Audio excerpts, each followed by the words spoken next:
بسم الله الرحمن الرحیم. السلام علیکم و رحمت الله برکاته. عزیزان، از اینکه دیگر وقتی دادن زکات فطر است، خواستم در این باره یک یادآوری یا یادرس همراه شما داشته باشم درباره دادن زکات فطر، علل خصوص پول، یعنی پول زکات فطر را. چون خواهر و برادرانی که در مهاجرت هستند برای رسانیدن آرد و برنج به یک کمبغل خیلی مشقت میکشند و خیلی اکثریت خواهران سوال دارند که آیا ما میتوانیم زکات فطرمون رو پول برآورده کنیم، یعنی زکات فطر رو پول بدهیم به یک کمبغل. درباره زکات فطر که فرض است پیشتر صحبت ها داشته بودیم و حدیث عبدالله ابن عمر که در بخاری هست و همین معنی حدیث دیگر کتاب های سنن هم خیلی زیاد هست که پیامبر صلی الله علیه و سلم فرض کردن زکات فطر را برای هر یک مسلمان در ماه رمضان، چه خرد باشد چه کلان، چه زن باشد چه مرد، چه آزاد باشد چه برده، در بعض روایت ها حتی کم بغل باشد و ثروتمند، یک سا که مقدارش تقریبا 3.5 کیلوگرم هست از جو یا از خرما یا از مویز یا اینکه از گندم و هر چیزی که یا از نمودهای شیر خشک یا بعضی از خوراکواری هایی که از شیر تیار میکنن. و دربارهش حدیث ها زیاد است و کسی در این مسئله اختلاف ندارد. فقط اختلاف در بین علما درباره دادن پولی همین خوراکه ها هست. وقتی پیامبر صلی الله علیه و سلم ساعن من التمر او ساعن من الشعیر او ساعن من الزبیب او ساعن من البر گفته رفتگی هستند، جمهور علما میگویند پیامبر به ما تفصیلا یعنی وسیع کرده فهموندن که شما میتوانید خرما بدهید، شما میتوانید جو بدهید، شما میتوانید مثلا مویز بدهید و با این میگویند پیامبر این رو به ما فهموندن و درباره پول چیزی نگفتن و ما باید فقط خوراکواری دهیم، اما خوراکواری که همون اهل بلد یا در هر کشوری که هسته مردم اساسا استعمال میکنن. و بعضی علما میگن مثلا تو در یک کشوری هستی که مردم اساسا میوه میخورن، تو میتوانی حتی میوه دهی، یعنی این گونه قول هم حتی است. ولی اهل مکه و مدینه که اساسا خرما میخوردند و ارد جو میخوردند، پیامبر در اکثریت حدیث ها خرما و ارد جو را زیادتر ذکر کردند. در ما مثلا در تاجیک ها ارد است، اساسا مردم ارد میخورند و از ارد داده میشود. لیکن ابو حنیفه رحمت الله علیه، در مذهب ابو حنیفه رحمت الله علیه و به این قول یگانه ابو حنیفه نیستند، مثلا حتی امام بخاری هم در این مسئله اتفاق هستند و از تابعین بزرگ هم مثلا سعید ابن مسیب و دیگر از طاووس و اینها هم هستند که اجازه میدین، سفیان ثوری که اجازه میدین که شما به حالت کمبغل نگاه کرده پولش رو هم داده میتوانید، یعنی به جای 3 کیلوگرم ارد پول 3 کیلوگرم ارد رو میتوانید به یک کمبغل محتاج بدهید. و برای بعض این چیز رو یعنی مخصوصا درباره دادن پول زکات فطر میخوام جو کمی وسیع‌تر صحبت کنیم، از اینکه بعضی از علما هستند که عموما در مسئله دادن زکات فطر درباره پول آن خیلی خیلی سختگیری میکنن، یعنی گویا که تماما پول آن را دادن ممکن است و حتی بدعت است، در حالی که وقتی به کتاب های حنفی نگاه میکنیم یا مذهب حنفی نگاه میکنیم، چه خیلی گفتم حتی امام بخاری هم در این مسئله با ابو حنیفه رحمت الله علیه اتفاق هستند، میبینید که از حتی روایت های از حضرت عمر و بعضی از صحابه ها و این چنین سخن های علمای بزرگ تابعین را می آورند. در سنن ابن ابی شیبه هم هست که بعضی از صحابه ها درهم یا پولی همین 100 یا 3 کیلوگرم ارد و برنج رو هم ببخشید خرما رو هم به کمبغلان میدادن. تا چند سال پیش عزیزان من خودم هم در همین مسئله یکم سختگیری میکردم که باید حتما خوراکه خریده دهیم و بعد از اون که دیدم که در حقیقت در زمان حاضره بعضی مثلا دانشجویانی هستند که به آنها ارد و برنج دادی اصلا به دردشان نمیخورد، آنها برعکس با پول یک خوراک گرم خریده میخورند.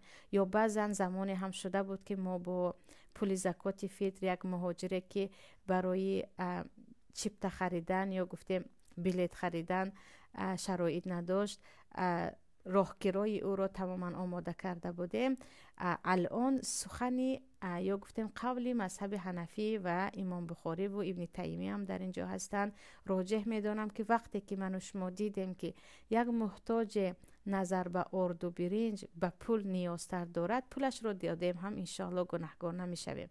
برای اون که چه خیلی گفتم در کتاب های مذهب حنفی دیده میبینید که اقوال از تابعین و بعضی حتی صحابه ها می آورند که وقتی دیدی که قمبغل نیاز دارد تو می توانی حتی پول ارد و برنج رو به او دهی. علل خصوص به زمان حاضره ما که در اروپا و امریکا و مثلا در روسیه خواهر و برادرانی هستند که ارد و برنج رو به کسی داده نمی توانند، برعکس پول آن را به زن به یگان محتاج می دهند.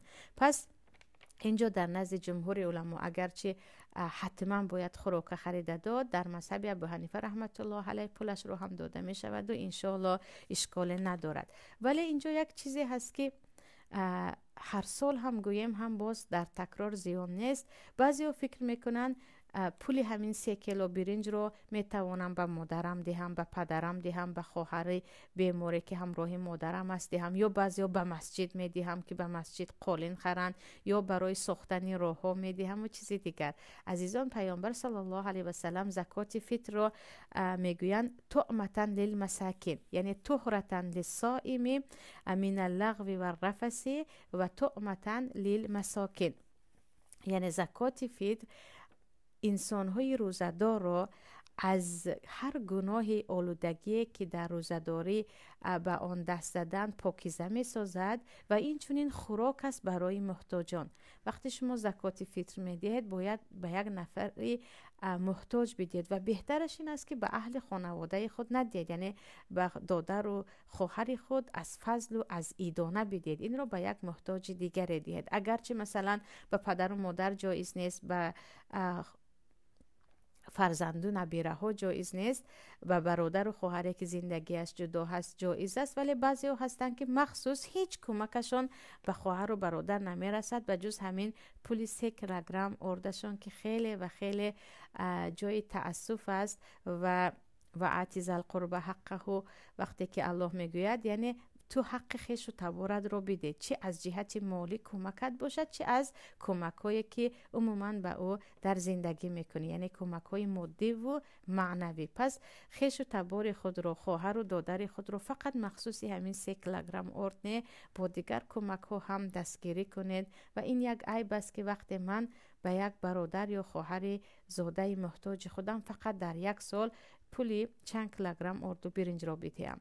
اما بعضی ها میگن من روزه نداشتم، من بیمار هستم، من هم زکات فطر میدیم. زکات فطر رو پیامبر به خرد و کلان حتی به برده هم فرض کردن. پس در خانه حتی کودکی 1 روزه باشد هم 1 ساعته باشد هم به تمام اهل بیت فرض است و کلان خانواده یا مسئول خانواده از نام همه اون زکات فطر رو برآورده میکند. و این چنین حتی از نام قمبغلان در مذهب ابو حنیفه رحمت الله علیه اگرچه فقط بای‌ها یا آنهایی که پولشون به زکات رسیده است میدهند، ولی قول راجح این است که قمبغلان هم، یعنی در نزد جمهور علما وقتی تو از 3 کیلوگرم زیاد ارد یا برنج در خانه داری باید 3 کیلوگرمش رو زکات فطر بدهی با یقینی که پروردگار به تو میرساند. یعنی قمبغل هم باید این زکات فطرش رو بدهد. و وقتی که زکات فطر میگویم بعضی ها میگن 1 بار فراموش شد، زکات فطر قضایش رو باید بدهید. یعنی یکی اساسا وقتش پیامبر صلی الله علیه و سلم تا خواندن نماز عید را امر کردگی هستند که بعضی صحابه ها 1 روز 2 روز دادن، حتی بعضی از علمای هستند که از اول رمضان هم دادنش رو اجازه میدهند. یکی شد و شما تا وقت نماز عید دستتون نرسید حتما باید بعد از نماز عید بدهید. یعنی زکات فطر رو من ندادم و فراموش شد نه، حتما باید، چون فرض الله هست داده شود. و عجیبش این است که یعنی خیلی زیاد شنیده می شود بعضی ها هستن به هر راه میخوان از زکات فطر بگریزن، عجیب است. یعنی پولی 3 کیلوگرم ارد است یا برنج است. اگر تو نداشتی چیزی دیگر، اما وقتی تو داری در مسئله عبادت خوشحال شوان، خرسند شوان که من این عبادت الله را انجام میدهم، بخیلی نکرده، باید این زکات فطری خود را دهیم. یعنی از سر هر یک نفری که در خانه هست 3 کیلوگرمی، اساسا در تاجیکستان که ارد است، ارد یا حتی برنج هم باشد می شود، یا گوناگون هم باید بدهیم. و اگر کمی زیادی کردیم باکی ندارد. یعنی فمن تطوع خیرا فهو خیر له، میگوید الله هر کاری خیری رو زیادی کردید این برای خودتان ثوابش زیادتر است. یکی به جای 3 کیلوگرمی چوری دادیم، یا به جای 3 کیلوگرم ارد یا 3.5 کیلوگرم ارد پولی 10 کیلوگرم ارد رو به کسی دادید، یقین کنید که هر چیزی که ما دادیم پروردگار این وعده الله هست به ما برمیگرداند، به ما با زیادیش آن را برمیگرداند. پس زکات فطر عزیزان الکی باید از امروز بدهیم تا وقت نماز عید و شتاب کنیم.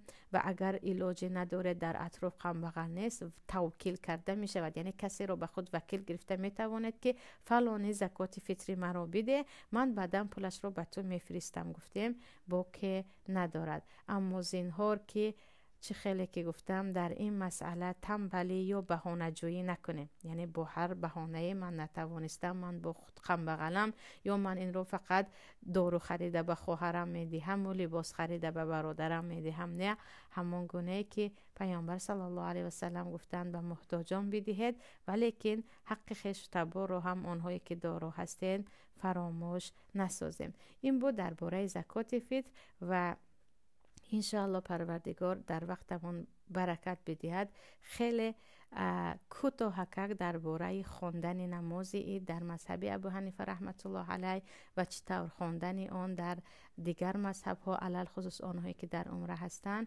انشاءالله تا پگاه همراه شما یک نوار کوتاه خواهم گذاشت. السلام علیکم و رحمت الله و برکاته.